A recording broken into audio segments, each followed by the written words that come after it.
Hey there, guys. All right, today we are back with some more of the Great War, and we are on to week 195, knocking out the Hejaz Railway. Before we dive in, make sure you go and check out the links in the description box below. I'd love it if you join the Discord and follow me over at Twitch, and please do go check out the gaming channel here on YouTube where I upload old streams and dumb clips. Yeah. Don't really have anything to add here at the beginning of this week's, of week 195 here, aside from another usual thing I say here at the beginning of these videos lately. Week 200 is really closing in. And after that, oh man. Oh man, we are really nearing the end. It feels so fucking weird. Damn. All right. With all that out of the way, go ahead and dive straight in. The Hejaz Railway was a vital supply and communications line for the Ottoman Empire, connecting Damascus and Medina. And this week, Lawrence of Arabia and the forces of the Arab Revolt take a big chunk of it. But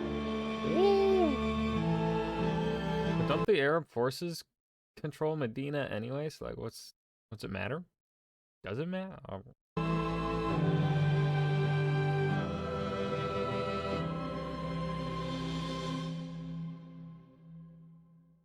I'm Indy Nidell. Welcome to the Great War.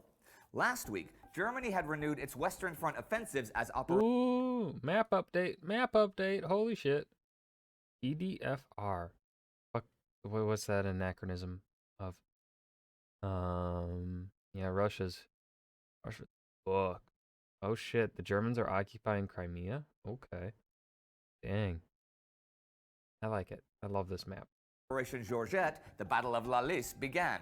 It was an immediate success, and by the end of the week, the Germans were just 8 kilometers from Hazebrouck, their target, with the Channel ports beyond.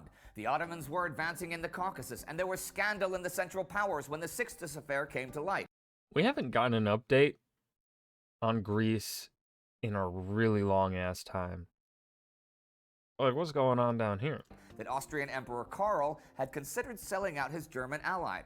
His foreign minister, Count Czernin, was replaced this week. One other thing that I mentioned last week that actually happens this week, Ferdinand Foch is placed in overall control of all Allied armies. He ordered the defense of Hazebrouck to be as near as possible to the eastern edge of the Dnieper forest.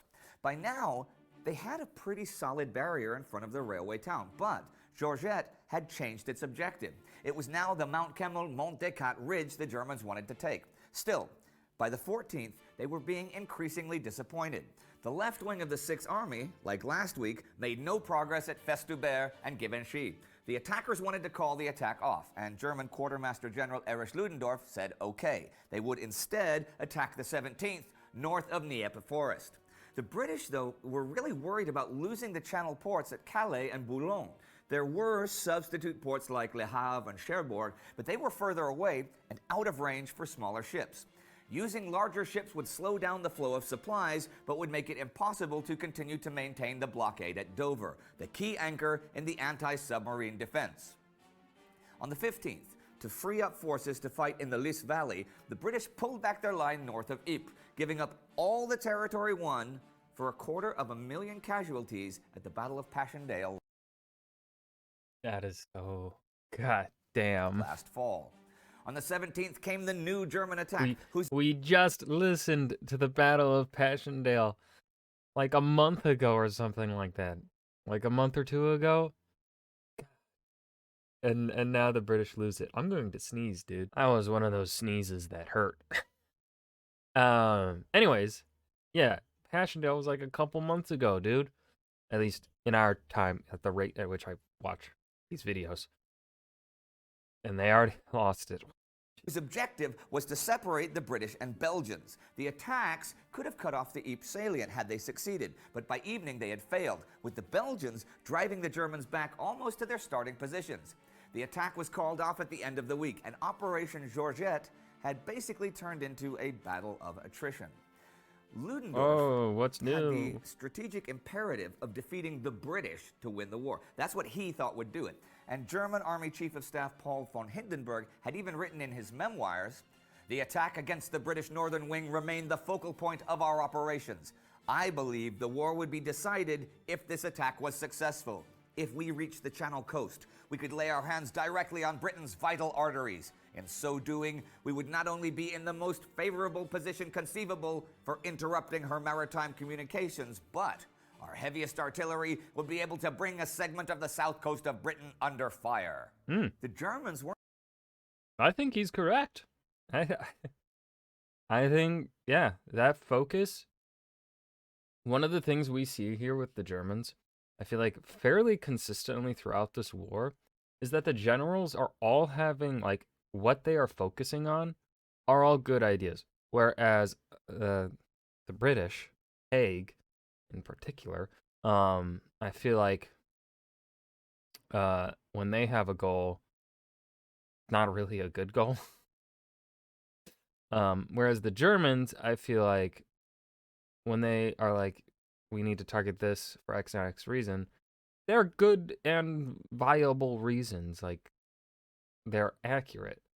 They're correct statements, I feel like, more often than not. Whereas the British, Haig, in specific, don't do that. don't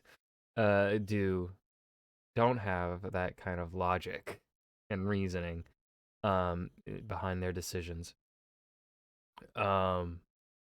So yeah, but one of the things we see with the Germans here is they got good ideas. They've got the correct goals, I feel like. It's just then when they execute them, somehow the British get lucky. Their enemies get really fucking lucky in holding the line. Weren't the only Central Power trying to advance this week. The Ottomans were on the move against the Armenians, heading toward the Caucasus. Basically by force of circumstances and not true planning, the Armenian forces were better concentrated by now than before, though.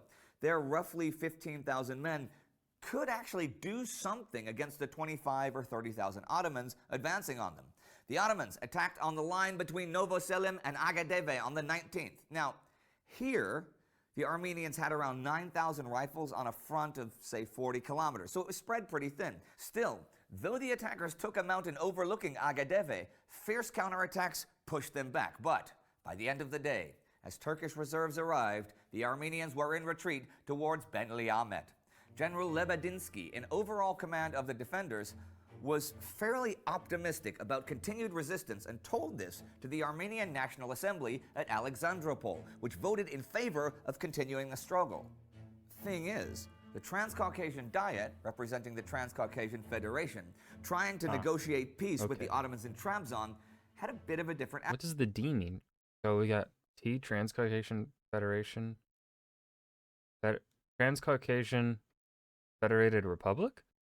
Transcaucasian Democratic Federal Republic? Attitude. I don't know. They had wanted to accept the Ottoman ultimatum for territory we saw a couple of weeks ago, and they had been telegraphed authority to do so from Tiflis. But the telegram must have been delayed or something, because that was on the 10th, and on the 12th, the Ottoman commander of the forces approaching Batum sent another ultimatum to surrender the fortress and surrounding area. When the Diet got this new ultimatum, they changed their minds and rejected it. So now, from the 14th, there was officially a state of war, though the commander of Batum Fortress did, in fact, surrender.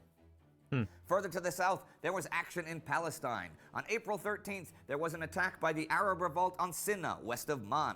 After capturing the outpost, they attacked Man Station, just east of the town, 2 days later. Taking Man would prevent the Ottomans from making flanking attacks on British General Edmund Allenby's army. Man, though, was strongly fortified with machine gun posts, and the attackers were forced to withdraw after 2 days, taking heavy casualties. The British then attacked the Hejaz Railway near Tel Sham, south of Man, using armored cars, the Egyptian Camel Corps, and tribesmen. The attack was a big success, taking the station and destroying hundreds of meters of rail and the bridges there. Lawrence of Arabia was part of all of these attacks, laying bricks of gun cotton to the rails and lighting the fuses. The attackers then turned south to the next station, Wadi Retham.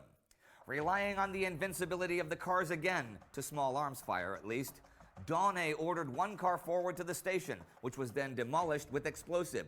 Its battered remains can still be seen today among the sands, the color of old mustard on the very south of Jordan. The Times would report the destruction or occupation of 53 miles of the railway, pretty big feat, though both that paper and the War Office gave credit solely to the men of the Arab Revolt. And as those small attacks continued, Austrian Emperor Karl was now planning a big one. I said last week that his foreign minister, Count Czernin, was dismissed this week, the 14th, by Karl over the Sixtus affair.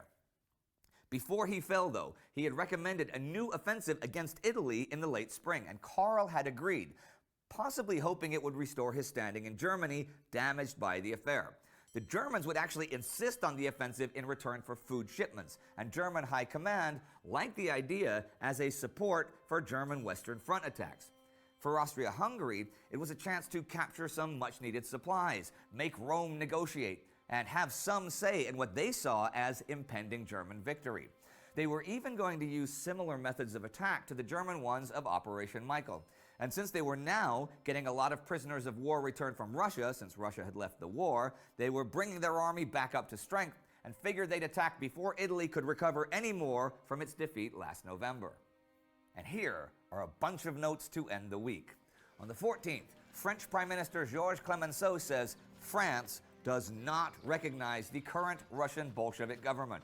On the 15th, Germans report the occupation of Helsinki. Also on the 15th, Greek troops crossed the Struma River and occupied villages in the Saras district on the Macedonian front. And at the end of the week on that front, the Italians attacked at Cherna Bend, but they were repulsed. On April 18th in Britain, the third military service bill receives royal assent. It's supposed to be the last manpower measure of the war. The military age is raised to 50, and if necessary, to 55.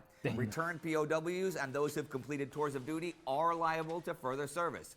A national emergency may be declared, and all exemptions to service withdrawn. And that was the week. The Germans trying and failing to push the British back to the Channel. The Armenians being pushed back by the Ottomans in eastern Anatolia, but the Ottomans losing in Palestine. And Austria making plans for a renewed offensive against Italy. Funny, I said at the beginning of the year that Austria-Hungary had decided it would make no new offensives this year. But the situation had changed. With Russia out of the war, hundreds of thousands of prisoners were returning to their empire, restoring the army.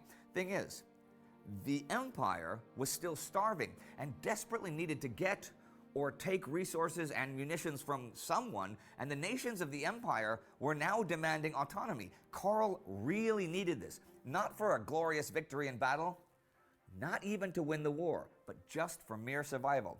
That's how far the Habsburg Empire had fallen. By the way, this time 100 years ago, the Royal Air Force was now just a little over 2 weeks old.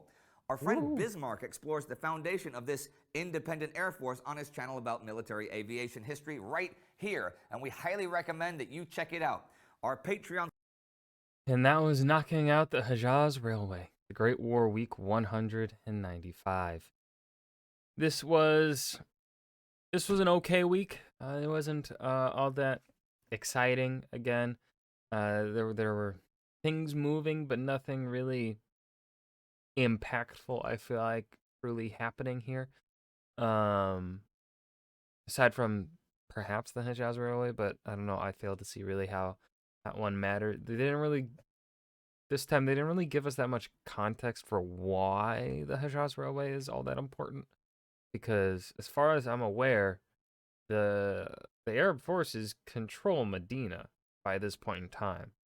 I don't really see like how the connection from Damascus to Medina really matters, unless there's fighting still happening around Medina.